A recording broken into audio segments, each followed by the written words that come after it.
needs. Okay. So you wrote today in the article in Dnevnik that Sanchez is a part of the problem. Does that mean that he cannot count on your support if he forms a government with Podemos?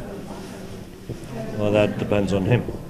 If he continues to be part of the problem, obviously that will be very difficult. But if he corrects his course, which is something I also said in the article, we might have some chance as Catalan citizens, but also Spain can have some chance because we are talking about very basic things.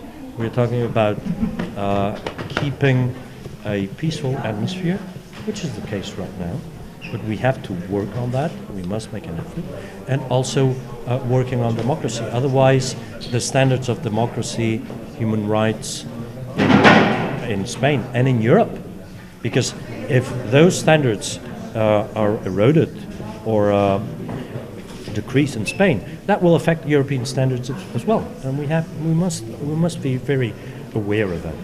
Is the EU also part of the problem? Because you talked about dialogue, you keep talking about dialogue, the other side, the Madrid side doesn't want dialogue, but without pressure from the EU, is this dialogue possible? The European Union has many different institutions, and we've seen how some of them are very clear in their remarks, like the Advocate General, who's in the European Union Court of Justice, or like voices, many voices in the European Parliament, who are also supporting a democratic solution. If you talk about the Commission, well, that's a government club, and governments tend to stick together. So we also have to convince them that if we want to go the proper way and follow the correct path, which is the European path, which belongs to modern Europe and to European values, this must change. What's next step for political prisoners? They are victims of the Catalan political prisoners. Well, we have always advocated for their freedom. We think they should be free people. The whole trial was a mistake. The sentences were a huge mistake, and it brought, as you saw, outrage and indignation in the street. So, no, we must finish with this. You cannot have political prisoners in 21st century Europe. It's just unacceptable. So that has to be corrected.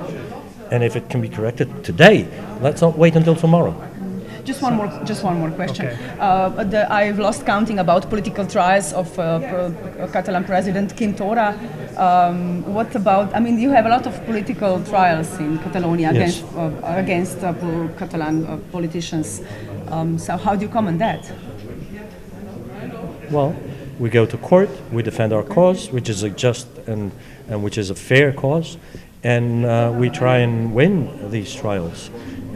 Because we are convinced that we're, like I was saying, we're on the right side of history. We're also on the right side of justice. Now, sometimes what we're denouncing is that laws and the legal system is being twisted around to suit political objectives. So that must be said, that must be denounced. And let me tell you one thing: we will not surrender.